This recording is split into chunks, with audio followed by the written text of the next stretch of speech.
자, 이 시간 우리 오늘 함께 교독하며 살펴본 전도서 12장 9절에서 14절. 오늘 이 본문은 좀 이렇게 설교의 후반부에 좀 다뤄보게 될 겁니다. 오늘 이 본문 말씀을 가지고 우리의 미션 오늘 세 번째 시간입니다. 복음으로 청년 세대와 관계 맺기. 복음으로 청년 세대와 관계 맺기. 라는 설교의 제목으로 은혜를 누리고자 합니다. 우리 교회가 지금 예배당 이전을 놓고 지금 기도하고 있잖아요. 근데 이제 그것을 놓고 기도할 때 참 제가 이렇게 우리 성도님께 감사한 것은 대부분 교회들이 좀 이렇게 공간이 이제 협소하면 서울시 내에서 공간 찾기가 참 쉽지가 않잖아요. 그러다 보니까 어떻게 하냐면 대부분 외곽지대로 많이 가게 돼 있어요. 외곽지대, 뭐 서울 외곽지대나 아니면 좀 이렇게 지하철 교통이 좀 불편한 데나 아니면 경기도권으로 많이 가는데, 왜냐하면 가지고 있는 이 비용 대비해서 외곽지대로 나가면 좀 더 공간을 더 넓고 그렇게 이제 구할 수 있기 때문에. 근데 이제 우리 교회 성도님들은 참 감사하게도 하나님이 우리 교회 가운데 허락하신 게 청년을 품고 캠퍼스를 품고 담소를 품고자 하는 마음을 모아 주셔서 멀리 가기보다는 그래도 청년들이 모일 수 있는 캠퍼스, 또 그 지역으로 있기를 또 그런 이제 마음을 모아 주신 거잖아요. 그런 거 맞잖아요. 저만 그렇게 오해하고 있었나요? 맞죠? 그래서 우리가 이제 캠퍼스만 우리 청년들이 많이 모이는 곳에만 있는 것이 지리적으로 있는 것뿐만이 아니라 오늘은 특별히 지금 세대의 청년들에 대해서 우리가 좀 이해를 하고 어떻게 그들과 복음으로 관계를 맺을 수 있을까라는 그 주제로 좀 나누고자 합니다. 그래서 우리 오늘 좌우에 계신 분들한테는 이렇게 믿음으로 한번 선포하며 고백했으면 좋겠습니다. 당신은 청년 사역자입니다. 오늘 처음에는 이렇게 나왔잖아요. 당신은 청년이라고. 청년이 뭐라고요? 여호와의 전쟁 가운데 함께 나아가는 자들, 나이와 상관없이. 근데 그에 더해가지고 이렇게 서로 한번 믿음으로 선포합시다. 당신은 청년 사역자입니다. 이렇게 선포하며 인사하도록 하겠습니다. 시작. 당신은 청년 사역자입니다. 할렐루야. 제가 이제 최근에 만난 목사님들 중에서 이제 교회를 개척하시고 난 다음에 교회가 이제 좀 성장하시고 나서 이제 어떤 고민을 가지고 계시냐면, 이제 교회에서 부사역자를 뽑아야 되는데 이제 전도사님을 구하고자 하는데, 이제 전도사님들이 지금 소위 말하는 MZ 세대잖아요. MZ 세대. 그러다 보니까 이제 그 두 목사님이 어떠한 의견이 딱 충돌이 일어났냐면, 교회 사역자가 되었으니까 본인이 맡은 사역만 하는 것이 아니라 교회 사역자니까 교회에서 여러 가지 일들도 감당하고 또 필요하면 늦게까지 헌신도 하고 수고도 하고 그 가운데서 본인이 맡은 대부분 전사님들이 교육부 부서를 많이 맡잖아요. 그 일도 감당하며 나아가야 된다. 이렇게 말씀하시는 목사님이 계시는 반면에, 어떤 목사님은 요즘 전사님들은 그렇지 않다는 거예요. 본인이 교회 구성원이라는 생각보다도 그 교회 그 일이 그 사역자가 필요하니까 나는 그 일을 맡게 되었으니까 그 일만 하고 그냥 바로 퇴근한다는 거예요. 실제로 요즘 전사님 중에서 그런 분들이 많다는 거예요. 그러니까 아직 담임 목사님은 교회 성도님들은 교회에 있어. 근데 전사님들은 먼저 퇴근해. 요즘 이제 소위 말하는 MZ세대 사역자들 중에서는 그런 사역자가 많다는 거예요. 또 교회에서 이게 전사님들 사례 주기가 참 이렇게 넉넉지 못하잖아요. 그래도 이렇게 애써서 주는데 요즘 전사님들 어떻게 생각하시냐면, 이거는 이제 팩트예요. 제가 이제 최근에 신학교 다니는 전사님이 들었는데 교회에서 그 정도 사례를 줄 바에는 교회 사역 안 한다는 거예요. 차라리 아르바이트 한다는 거예요. 아르바이트에서 받는 시급이 훨씬 더 많지, 교회에서 주는 그 사례 받으면서 금요예배 가야지, 토요일날 섬겨야 되지, 주일 섬겨야 되지, 그 이틀 반을 다 섬길 바에는 그냥 아르바이트 해서 식당에서 일하고 편집에서 일하고 그냥 몸으로 뛰는 게 훨씬 더 사례가 많기 때문에 사역을 안 한다는 거예요. 그래서 교회가 조금 성장하고 나서 사역자를 구하고자 하는데 사역자가 없어서 안 구해지는 게 아니라 사역자들이 그 정도 사람은 안 간다. 그리고 내가 이제 그 일을 맡은 사람이니까 나는 그 일만 하고 나는 그냥 빠이빠이 먼저 퇴근한다 라고 한다는 거예요. 그 얘기를 듣고 저 진짜 신선한 충격이었거든요. 아직 뭐 우리 교회는 아직 뭐 이렇게 부사역자에 대해서 뭐 이렇게 급한 교회가 아니다 보니까 그런데 여러분 혹시 어떻게 생각하시나요? 우리 교회가 하나님이 은혜를 주셨어요. 교회가 성장을 했어요. 이제 뭐 파트타임 사역자든지 아니면 이렇게 전사님을 뭐 전사님이든지 아니면 이렇게 구하고자 하는데 만약 이 사역자가 나는 교회의 사역자인데 그 일을 맡는 게 아니라 나는 그 일만 하는 사람으로 고용됐으니까 그 일만 하겠습니다. 딱 하는 거예요. 이거 어떨 것 같습니까? 이게 먼 나라 얘기가 아니라 지금 한국 교회에서 일어나고 있는 실질적인 이야기라는 거예요. 그러면서 그 두 분 목사님이 막 이렇게 서로 막 의견을 뭐 주고받고 막 의견 충돌이 일어났었을 때 한 분이 이런 얘기를 하시는 거예요. 마음 같았으면 한 몸이 돼서 함께 이렇게 교회를 꾸려 나가면 사역자로 섬기면 참 좋겠지만 그거를 일방적으로 강요할 수는 없지 않냐. 그 세대를 이해해 줘야 되지 않냐라고 하면서 뭐 그들이 그래도 그렇게 한다고 하면 품어주고 나가야 되지 않겠냐라고 말씀하신 목사님도 계시는 거예요.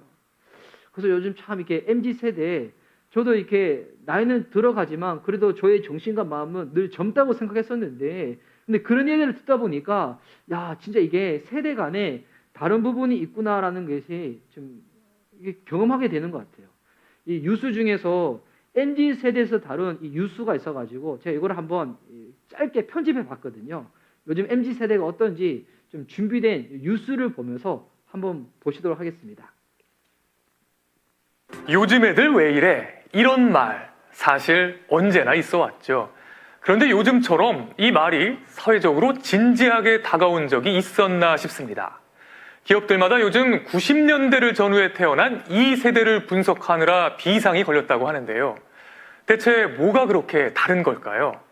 70년대생인 저도 공부를 좀 해야 할 것 같은데요. 이준희 기자의 보도 보면서 함께 생각해 보시죠. 서울의 한 방탈출 카페. 1시간 안에 미션을 해결해 방을 탈출하는 게임이 시작됐습니다. 그런데 초반부터 허둥대는 한 남성. 쩔쩔매는 50대 남성은 입사 22년차 상무. 그 옆에서 웃는 두 사람은 입사 3개월 차 20대 신입사원들입니다. 즐겁고도 어색해 보이는 이 현장은 한 통신사에서 3년째 시행 중인 사내 교육 프로그램. 신입사원들이 임원들에게 자기 또래 문화를 알려주는 건데 신입들은 부회장님, 전무님들을 끌고 네일샵이든 셀카방이든 거침없이 다닙니다. 재밌을 것 같다는 생각을 꽤 많이 했던 것 같아요. 임원분들에게 뭔가를 알려준다는 것 자체가. 퇴근 시간 한 대기업 사무실. 먼저 자리를 뜨는 직원들 상당수는 90년대생입니다. 회의 들어가잖아요. 그런 거는 신경 안 쓰고 퇴근하는 편이. 일을 다 마친 거니까 오늘 하루를 열심히 살았기 때문에. 퇴근하고 싶어도 눈치가 보여 못했던 선배들에게 이런 모습은 큰 충격이었습니다. 불만도 나왔습니다. 약속 때문에 저는 퇴근해야 됩니다. 그럼 결국은 그 일들은 위에 남아있는 상사들이 해야 될 수밖에 없는 상황도 생기거든요. 과연 누가 팀장이고 누가 부장이고 누가 사원이고 뭐 임원이 삼겹살에 소주 한잔 할까? 임원은 젊은 친구들하고 얘기를 하고 싶었던 거예요. 근데 다 약속 있다는 거예요. 회사에서 잘 나갈 생각이 없어 보이는 것도 하고 싶은 말을 다 하는 것도 이해하기 힘들었습니다. MZ세대들을 보면 승진이나 이런 부분들은 별로 관심이 없는 것 같고 개인적인 워라밸 같은 거 굉장히 좀 관심을 많이 가는. 달라도 너무 다른 MZ세대에 당황했던 기업들은 그러나 이들을 기존 시스템에 맞춰 바꾸려 하기보다 이들을 연구하고 이들의 장점을 끌어내기로 결론 내렸습니다. 그런 친구들이 이제 한 명, 두 명 소수였으니까 좀 특이한 친구가 왔네. 같이 가자 이렇게 끌고 갔다고 하면 이제 그런 친구들이 점점 늘어나면서 아 이제 우리가 생각을 잘못하고 있었구나. 평생 적응해야 될 것 같습니다. 네, 아마 이제 이 얘기를 들으면 대부분 이렇게 MZ 세대가 아니신 분들은 이 마지막 분처럼 허허허 웃으면서 지금이 어떤 세대야라고 이렇게 하실 건데 저도 궁금해요. 이렇게 우리 이제 직장에서 실제로 지금 직원들이 그렇게 하고 있는 건지 그리고 우리 K자매님은 퇴근 시간 되면 바로 칼처럼 퇴근하시는지 이따 우리 식사하면서 한번 여쭤봐야지. 하여튼 지금 세대가 이어갔다는 거예요. 이 얘기를 보면서 혹자는 아, 이거 너무 세대를 갈라치게 하는 거 아니냐고. 예전에도 뭐 X세대, Z세대, 신세대 다 했었잖아요. 어차피 시간 지나서 나이 들면 다 비슷한 건데 세상이 마케팅을 하고 싶어가지고 그렇게 구분한 거 아니냐고 라는 의견도 있긴 있습니다. 근데 제가 가지고 있는, 또 우리 교회가 가지고 있는 정체성 중에 하나가 청년 사역자잖아요. 또 우리 교회는 청년 교회잖아요.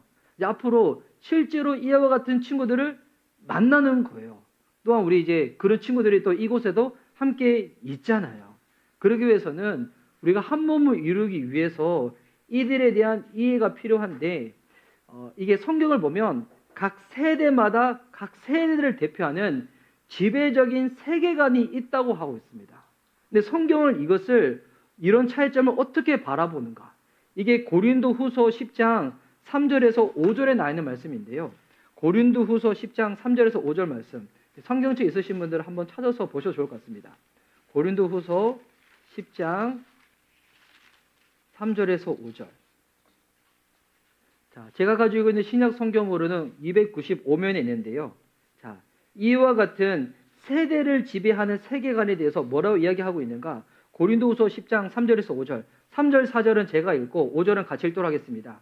우리가 육신으로 행하나 육신에 따라 싸우지 아니하노니 우리의 싸우는 무기는 육신에 속한 것이 아니요 오직 어떤 견고한 진도 무너뜨리는 하나님의 능력이라. 모든 이론을 무너뜨리며 5절 함께 읽겠습니다.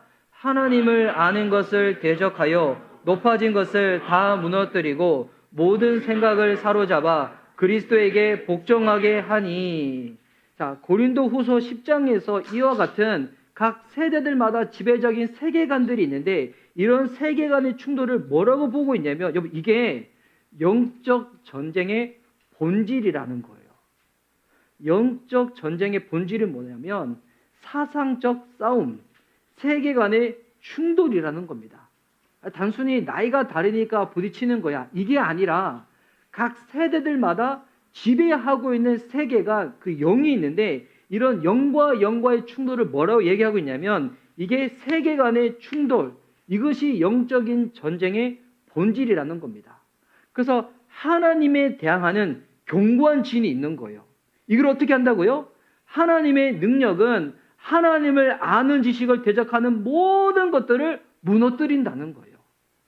하나님의 능력은 그 세대가 가지고 있는 세계관을 무시하는 게 아니라 그 세계관에 따라서 그 사람이 중요하게 여기는 가치가 있고 행동 양식이 있는데 이것이 나중에는 하나의 문화로 형성이 되어지는데 이 문화가 하나님을 알고자 하는 그 지식을 대적한다고 하였을 때 하나님의 능력은 어떻게 된다는 겁니까?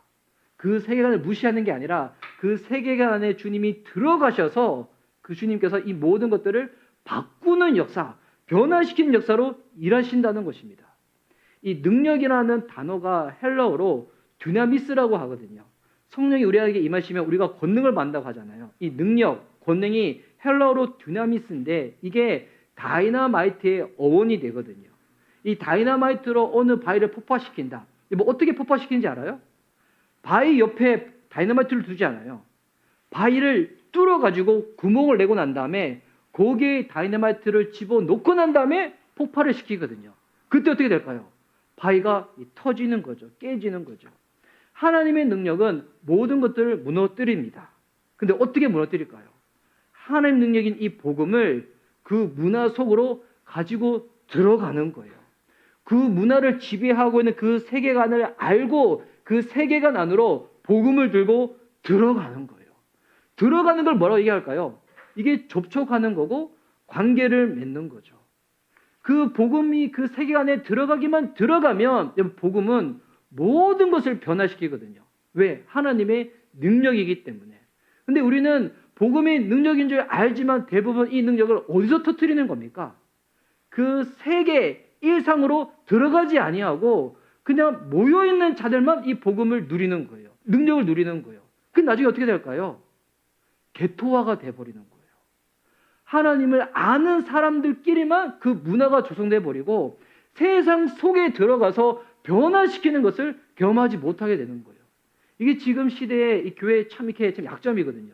우리는 너무 좋은데 우리끼리만 좋은 거, 개토화가 돼버리는 거. 그러면 지금의 세대가 어떤 세계관을 가지고 있는지, 아니면 나는 어떤 세계관의 영향을 받고 있는지 이거를 아는 게 필요하잖아요. 이걸 알 수 있도록 제가 이야기를 하나 준비해 왔어요. 이게 제가 최근에 읽고 있는 책에 나와 있는 이야기인데 너무 이게 흥미로운 이야기라 가지고, 자, 이 이야기를 여러분 듣고 난 다음에 여러분의 반응을 한번 잘 살펴보시기 바랍니다. 이거는 로즈비어라는 아프리카 의료 선교사님의 이야기입니다. 자, 이 중부 아프리카에서 생긴 이야기예요.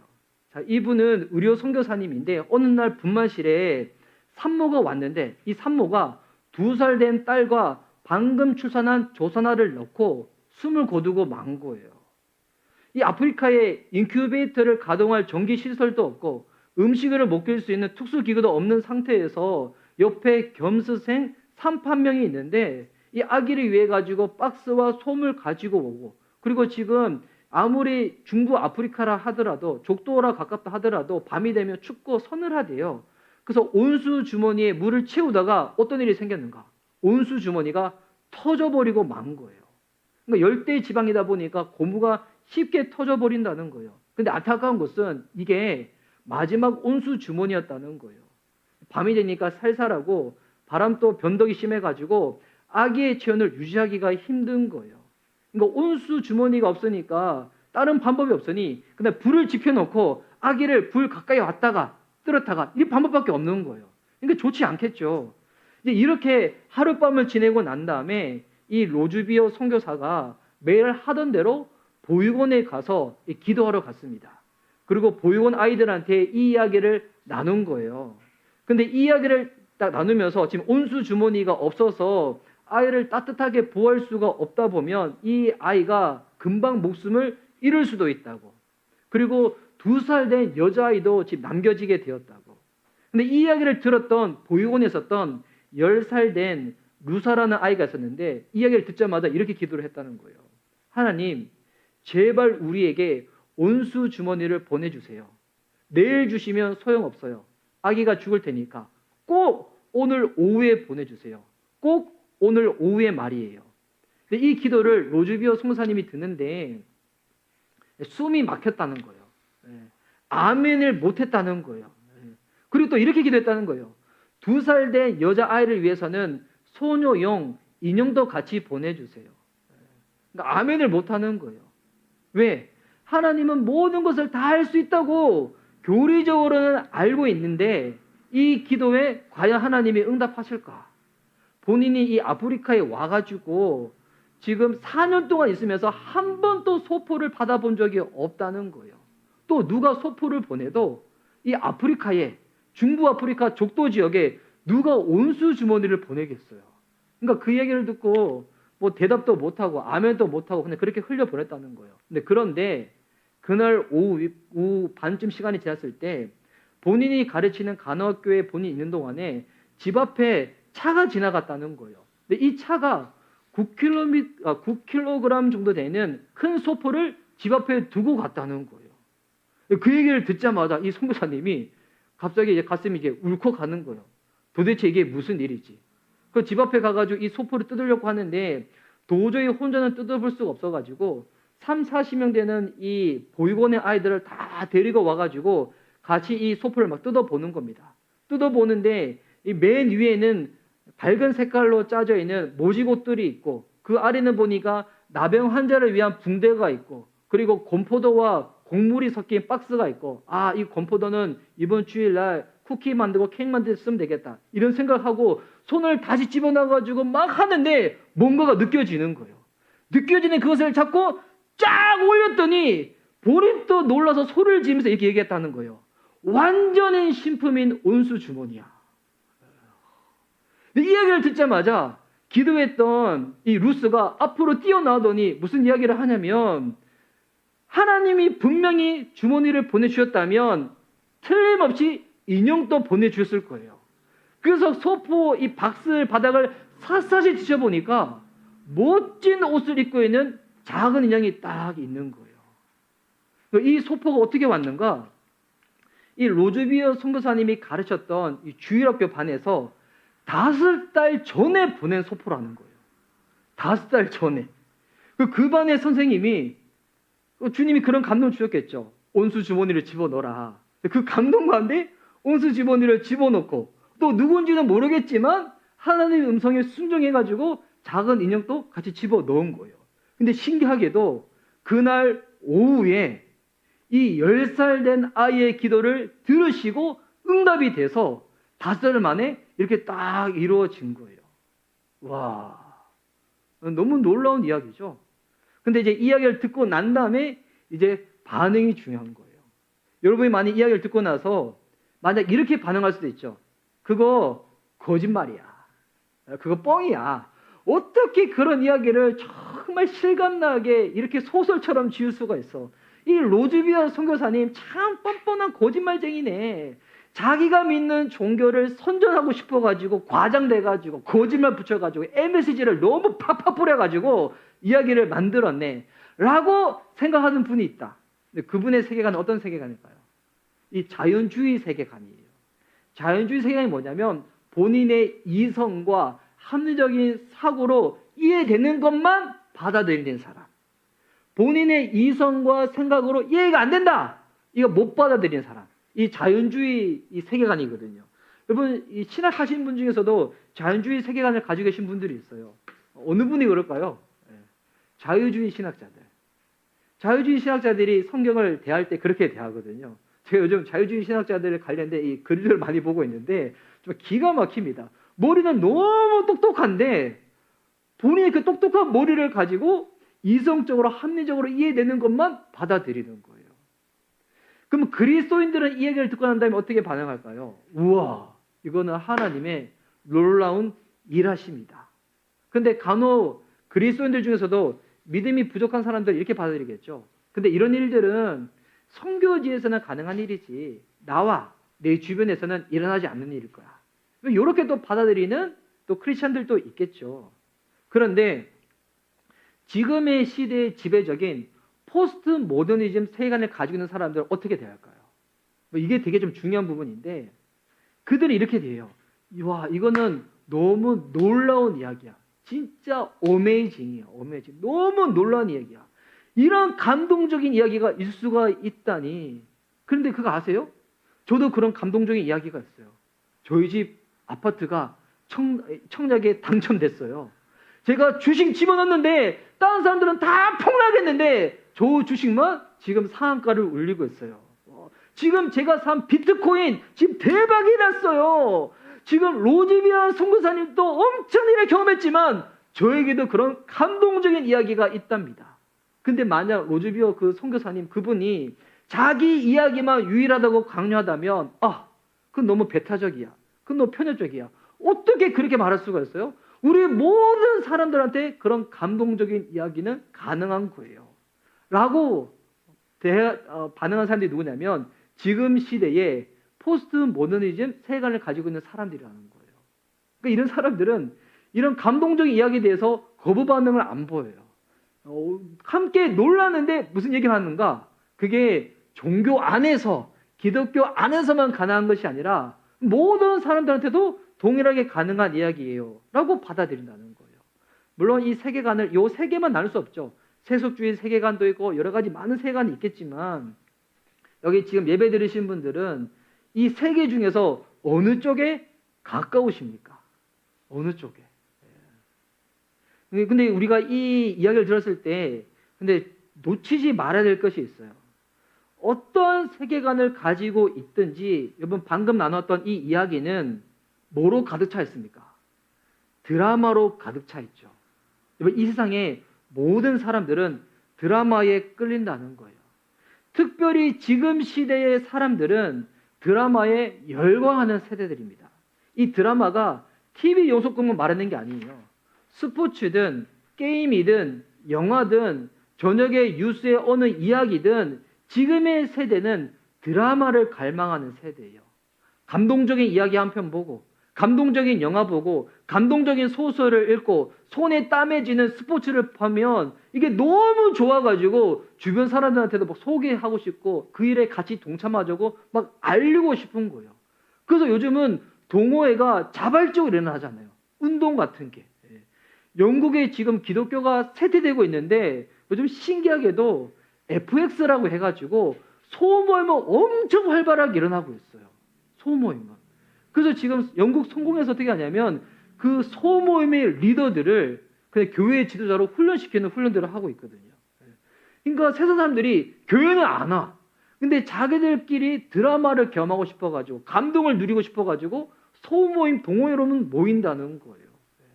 그런데 중요한 건 이런 감동을 너무나 원하지만 이 감동적인 이야기가 감정적인 경험을 통해서 내면을 해소하고 하지만 실제로 우리의 일상은 어떻습니까? 저와 여러분의 이번 한 주간 일상은 어땠습니까? 바빴죠? 분주했죠? 근데 너무 평범하고 지루하다는 거예요. 이와 같은 삶이 계속 패턴처럼 반복되어 돌아가는 거예요. 학창시절에 공부 열심히 하고 성적에 맞춰서 대학 가고 대학에서 열심히 공부해서 취업 준비하고 취업 준비해서 직장 들어가고 때가 돼서 결혼을 하고 자녀를 갖고 이제는 주택을 마련하고 노후를 대비하기 위해 가지고 노후를 준비하고 그러다가 인생 다 지나가 버리는 거예요. 사람들마다 뭐 부분적으로 차이는 있을 수 있겠지만 그 똑같은 패턴의 인생 가운데 누가 조금 낫고 누가 조금 더 불편하고 이렇게만 지나가 버린다는 거예요. 그러니까 감동을 원하지만 실제적으로 우리의 인생 가운데 인생은 너무 평범하고 지루하다는 거예요. 이게 우리들한테 알려주는 중요한 두 가지 메시지가 있어요. 인간은 누구나 무언가 위대한 것을 위해서 만들어졌다는 거예요. 누구나 위대한 것을 갈망하고 그것을 누리고 싶고 그것을 겸하고 싶어 한다는 거예요. 그런데 우리의 문화는 그것을 알아보지도 못하고 실현하지도 못하는 무언가가 가로막고 있다는 거예요. 감동을 원하지만 그런 경험을 하고 싶지만 이 세상에서는 그 감동을 줄 수도 없고 무언가 영적인 것들이 이와 같은 것들을 막고 있다는 거예요. 지금 이 세대의 관계를 이해하고 형성을 할 때 이게 되게 중요한 포인트거든요. 그들의 세계관, 그들의 문화를 존중하는 겁니다. 그들의 갈망 인정해 주는 겁니다. 그들이 찾고 싶어하는 진정한 그걸 우리가 알아주는 겁니다. 그런데 우리가 아는 거 있잖아요. 그 세상이 그것을 제공해 줄 수 없다는 거. 이게 나중에 나이 들어서 죽기 전에 깨달으니까 너무 안타까운 것뿐이죠. 감동을 갈망하지만 드라마를 갈망하지만 본인들이 진짜 원하는 그것이 세상에서는 제공해 줄 수가 없다는 거예요. 근데 여러분 이렇게 이제 놀랄 준비를 하셔야 되는데 근데 이 성경은 이미 그에 대해서 우리들 가운데 그것을 말해주고 있다는 거예요. 특별히 성경 중에서 어떤 성경이 그러냐면 오늘 저와 여러분이 함께 교독하며 읽었던 전도서가 그렇습니다.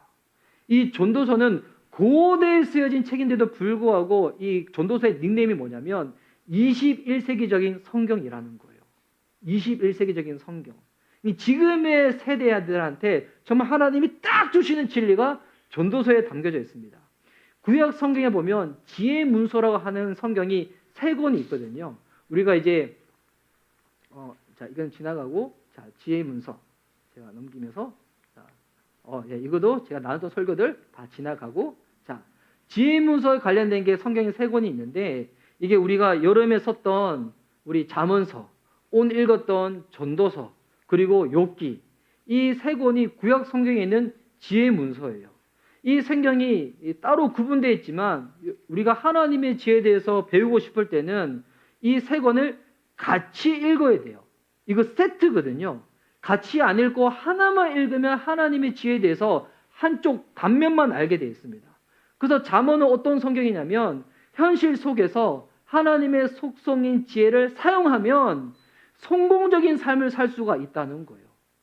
이게 잠언에서 얘기하는 거거든요. 세상은 인과응보여가지고 본인이 노력하고 열심히 살면 성공적인 삶을 살 수 있다는 거예요. 되게 낙관적인 어조로 말하고 있는 것이 잠언이거든요. 근데 이 반면 전도서는 같은 성경이지만 지혜를 사용하면 성공하는 삶을 살 수 있다고 생각하지만 다시 생각해 보라는 거예요. 왜? 해 아래에 있는 이 모든 것들은 헤벨이라는 거예요. 헤벨. 이 헤벨에 대해서 뒷부분에서 한번 살펴볼 건데 이 우리나라 말로 이렇게 번역되어 있죠. 헛되다는 거예요. 헛되다는 거. 해 아래에 있는 모든 것들은 우연의 일치이고 헛된 것이 되기 때문에 인과응보가 아니라는 거예요. 요거를 말하고 있는 성경이 이 전도서입니다. 그러니까 잠언에서는 뿌린 대로 거둔다 이 이야기인데 이 전도서는 뿌린 대로 거두는 것이 아니라는 거예요. 왜? 세상은 그만큼 공정하지 못하기 때문에. 세상은 그렇게 불합리하기 때문에. 그러면 이런 불합리한 세상 가운데 우리 하나님은 어떤 분이실까요? 하나님이 정말 지혜롭고 공정한 분이신가? 그에 대한 질문에 대해서 살펴보는 마지막 지혜의 문서가 욥기거든요. 하나님이 지혜로 세상을 운영하는 의미가 무엇인지를 알려주는 깊은 통찰의 성경이 욥기입니다.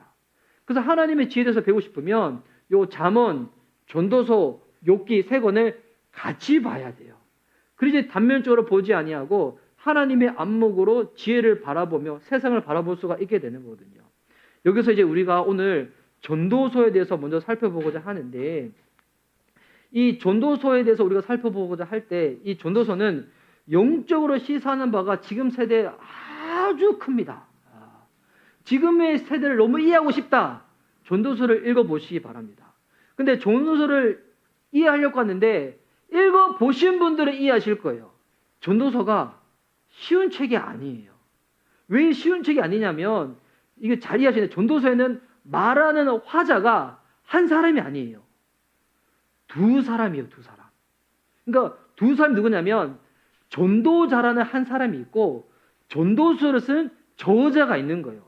이거를 잘 이해하셔야 돼요. 전도자라는 사람이 있고 전도서를 직접 기록한 저자가 있다는 거예요. 먼저 이 전도자가 있습니다. 이 전도자가 이게 히브리어로는 코헬렛이라고 합니다. 코헬렛. 우리나라 말로는 전도자로 번역되어 있지만 이 원래적인 의미는 설교자, 회중 앞에서 말하는 자, 이게 좀 더 정확한 의미거든요. 우리는 이 자가 정확하게 누군지 알지는 못하지만 우리는 대개 솔로몬이라고 추정은 합니다. 왜냐하면 다윗의 아들의 왕의 이야기라고 나와 있거든요. 왕이 말한 거라고. 근데 이게 실제로는 솔로몬이라는 이야기보다도 이 이야기의 권위를 싣기 위해 가지고 솔로몬으로 볼 수 있도록 만들어 표현했다. 이렇게 보는 게 좀 의견이 더 많이 있습니다. 그래서 처음에 이 전도서를 보면 먼저 저자가 이렇게 시작하고 있죠. 자, 우리 성경책 가지고 계신 분들은 전도서 한번 1장 1절을 한번 보시기 바랍니다. 전도서 1장 1절. 이 구조가 되게 재밌게 나와 있는데요. 전도서 1장 1절. 자, 제가 한번 읽을게요. 다윗의 아들 예루살렘 왕 전도자의 말씀이라. 그러니까 지금 이 전도서의 저자가 누구의 이야기를 소개하고 있는 거예요? 전도자의 말을 소개하고 있는 거예요. 그래서 이 전도서의 구조가 어떻게 되어 있냐면 먼저는 이 전도자의 말이 있습니다. 전도자가 1인칭으로 직접 이야기한 거. 성경책 가지고 계신 분들 1장 12절 말씀 보세요. 이렇게 갑자기 나오죠. 나 전도자는 예루살렘에서 이스라엘 왕이 되어. 그러니까 지금 전도자가 1인칭으로서 본인의 이야기를 하고 있는 거예요. 이 전도자의 말을 수집해서 모아놓은 거예요. 그러면 이 전도자의 말 앞과 뒷부분에는 누구의 말이 나와 있냐면 이 전도서의 저자의 말이 나와 있는 거예요. 이 전도자의 말을 3인칭으로 인용하기도 하고 마지막 끝부분에서는 전도서의 저자가 결론을 딱 내고 있는 겁니다. 여러분 이게 전도서의 구조가 다 이해되시죠? 아, 이거는 이게 플레임으로 돼 있구나. 안에는 전도자의 말이 있고 전도자의 말을 수집한 게 전도서의 저자의 이야기구나. 이런 구조로 딱 돼 있는 거예요. 그러면 요 전도자가 했던 이 이야기 중에서 가장 많이 한 말이 무엇인가? 바로 이게 헤벨이에요. 헤벨. 전도서를 이해할 때 가장 중요한 단어입니다. 헤벨. 이게 우리말로는 헛되고 헛되니라고 번역되어 있는데 근데 이 번역이 조금 아쉬운 번역이에요.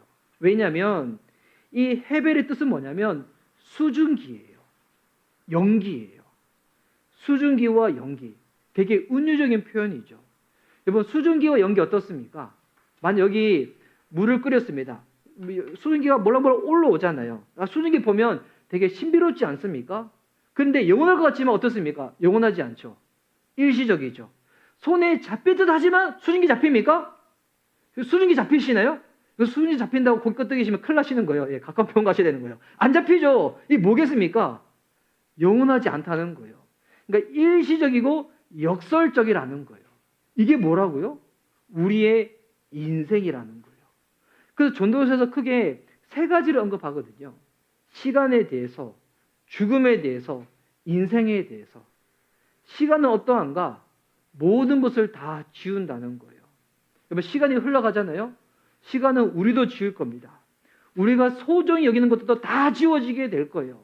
건강도 지워지게 되고요. 우리가 바랬던 그 모든 것들 시간은 다 지웁니다. 그리고 죽음은 어떻습니까? 죽음은 모든 것 앞에 균등합니다.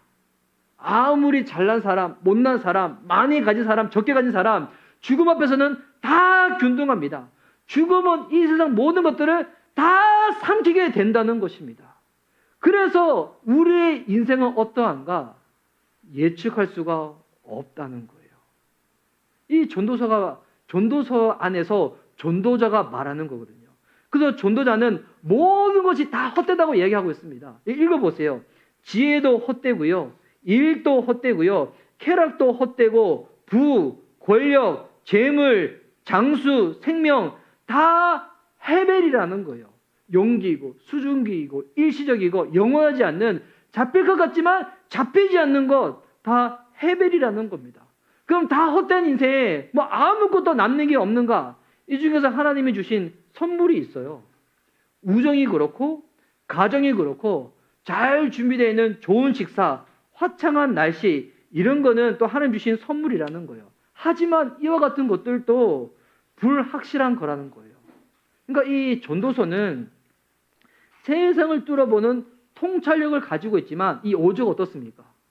되게 비관적이죠. 잠언은 좀 낙관적인데 전도서는 되게 비관적입니다. 여러분, 지금 포스트 모더니즘 이 시대 가운데서 지금의 세대의 사람들이 가장 중요하게 여기는 가치가 뭔지 아세요? 한번 생각해 보세요. 지금 사람들이 가장 중요하게 여기는 가치. 아까 먼저 퇴근했던 그 젊은 세대들, 뭐를 가장 중요하게 여길까요? 승진하는 거? 돈 많이 버는 거? 그게 아니에요. 자기의 행복이에요. 자기의 행복. 근데 왜 지금의 세대들이 행복을 가장 귀한 가치 여기는지 아세요? 이게 이유가 중요한데, 지금의 시대는, 우리의 인생은 객관적인 실제, 진리, 삶의 의미, 그런 거 없다는 거예요. 그런 거 없기 때문에 각자가 처한 그 상황 가운데서 행복하면 만사땡이라는 거예요. 여러분, 행복한 거 좋죠. 행복하고 싫어하는 사람이 도대체 누가 어디 있겠습니까? 근데 성경은 행복을 지나치게 강조해가지고 행복 그 자체에 삶의 목적과 초점을 두면 어떻게 된다고 말하고 있냐면, 인생에 진짜 해배를 경험하게 돼가지고 그래서 우울증과 목적 상실을 경험하게 된다는 거예요. 그러니까 지금의 세대가 왜 정신적인 질환이 많은지 아세요? 우울증, 아니면 뭐 거식증, 하여튼 뭐 그런 여러 가지 온갖 정적인 질환들. 행복 그 자체를 삶의 궁극적인 목적으로 두기 때문에. 근데 그것을 아무리 추구하려고 해도 손에 잡히지가 않는 거예요. 이게 사역 안 해도 마찬가지예요. 내가 성공하고 유명해지고 큰 교회를 하면 이게 과연 성공하는 삶인가? 막상 그렇게 가봐도 그것 자체는 헤벨이라는 거예요. 일시적이고 역설적이고 영원하지 않다는 거예요. 그 속에 진짜 행복의 알맹이가 없기 때문이라는 거예요. 그래서 이런 삶에 공고하고 이런 우울감과 상실감이 올 때 이 전도자가 이렇게 고백하고 있습니다. 전도서 12장 1절과 2절 말씀 보십시오. 전도서 12장 1절과 2절 말씀을 우리 함께 읽도록 하겠습니다. 자, 우리 함께 성경책 보시고 함께 읽을게요. 자, 시작. 너는 청년의 때에 너의 창조주를 기억하라. 곧 공고한 날이 이르기 전에 나는 아무 낙이 없다고 할 해들이 가깝기 전에 해와 빛과 달과 별들이 어둡기 전에 빛 위에 구름이 다시 일어나기 전에 그리하라. 아멘. 인생의 공고한 날이 올 때 열심히 살았지만 인생 남는 것 아무것도 없네. 제가 이제 저번에도 한번 설교 시간 나눈 적이 있었어요. 제가 참 좋아하는 영화 중에 보이후드라는 영화가 있다고. 왜냐하면 그 영화는 만들 때 제작 기간이 12년이 걸렸거든요. 근데 이 주인공의 마지막 대사가 무엇인가? 열심히 살면 인생의 끝에 무언가 남을 줄 알았는데 아무것도 없네? 이 영화의 결론이거든요. 아무것도 없네? 이거 완전 전도서죠. 이런 인생의 공고한 날이 오기 전에 전도자가 먼저 이렇게 권하고 있는 거예요. 너의 창조자를 기억하라는 거예요. 너의 창조자를. 왜 창조자를 왜 기억하라고 말하고 있을까요? 우리의 인생에는 행복 좋지만 행복보다 훨씬 더 중요한 것이 있기 때문이라는 겁니다.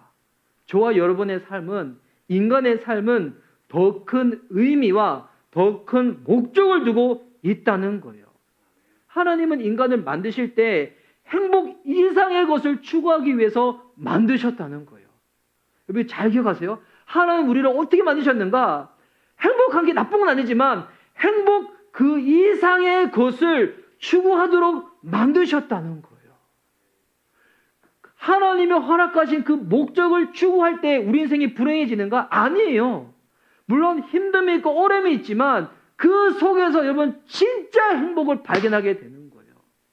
세상 속에서 행복을 찾고자 한다면 헛될 거예요. 주님을 믿으면서도 세상에서 바라는 그 행복을 주님 안에서 찾고자 한다면 여러분 마음에 상실감이 더 오게 될 거예요. 하지만 하나님이 허락하신 그 목적, 그 의미 가운데 내 마음을 두고 나가다 보면 진짜 우리 인생에서 주님이 이것을 위하여 나를 만드셨구나. 이걸 경험하게 되는 것입니다. 그럴 때 우리 인생 가운데 절제, 희생, 배려도 가능하게 되는 거예요. 그냥 나만 행복하면 만사땡이야. 이런 사람들이 어떻게 희생을 알겠어요? 절제를 알겠어요? 배려하며 살 수가 있겠어요? 그래서 이 전도서의 저자는 전도자의 말을 다 수집하고 난 다음에 마지막에 이와 같은 결론을 내는데요. 이 결론이 9절부터 쭉 나옵니다. 자, 9절부터 제가 읽으면서 한번 살펴볼게요. 9절과 10절 말씀. 전도자는 지혜자이어서 여전히 백성에게 지혜를 가르쳤고 또 깊이 생각하고 연구하여 잠언을 많이 지었으며 전도자는 힘써 아름다운 말들을 구하였나니 진리의 말씀들을 정직하게 기록하였느니라. 그러니까 이 전도서의 저자가 전도자의 말을 다 수집해서 보니까 야 인생에 대해서 정말 정직하게 잘 썼다는 거예요. 먼저 그걸 인정을 해주는 겁니다. 그리고 전도자의 말을 들으니까 참 이렇게 찔리는 부분들이 많이 있잖아요. 그래서 11절 보면 지혜자들의 말씀들은 찌르는 책짓들 같고 회중의 스승들의 말씀들은 잘 박힌 목 같으니 다 한 목자가 주신 바이니라. 당시 이스라엘의 이 고대 시대에 목자들이 섰던 지팡이들은 끝이 뾰족했대요. 그것처럼 목자가 찌르는 지팡이처럼 찔리는 느낌이 든다는 거예요. 왜 찔리면 고통스럽지만 이게 왜 필요한 것인가? 우리를 바른 길로 인도하기 때문에, 더 큰 지혜 하나님께로 인도하기 때문에. 근데 여기서 얘기하면서도 전도자의 말을 다 전부로 여기지 말라고 이야기하고 있어요.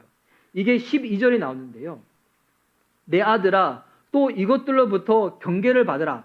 경계는 받기는 받되 많은 책들을 짓는 것은 끝이 없고 많이 공부하는 것은 몸이 피곤하게 하느니라.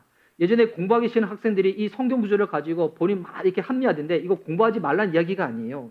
이 무슨 말이냐면 전도자가 한 이 말들 있잖아요. 이 말을 지나치게 받아들이면 평생 책 속에 파묻혀도 답이 없는 실존의 문제에 허덕이다가 인생 끝나져 버리게 된다는 거예요. 답이 없는 질문 가운데 계속 고민하고 그렇게 살지 말라는 거예요. 그러면서 전도서의 저자의 마지막 결론이 13절과 14절에 나왔습니다. 이런 헛되고 일시적이고 해벨인 인생과 세상 가운데 우리 인생 어떻게 살아가야 되는가? 이 13절과 14절 말씀을 우리 다시 한 번 더 이 결론인데요. 함께 한 목소리를 읽도록 하겠습니다. 자, 시작. 일의 결국을 다 들었으니 하나님을 경외하고 그의 명령을 지킬지어다. 이것이 모든 사람의 본분이니라.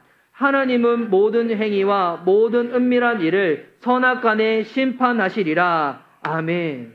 이번 결론 그 자체입니다. 결론이 무엇인가? 하나님과 무관하게 인생의 의미와 목적을 세우려는 모든 방법, 헤벨이라는 거예요. 그 일 자체가 나쁘다는 게 아니에요. 그 일을 하고자 할 때 그 일이 하나님 안에서 무관한 의미와 목적이라면 그거 헤벨이라는 겁니다. 근데 이 헤벨을 누가 없애시는 거예요?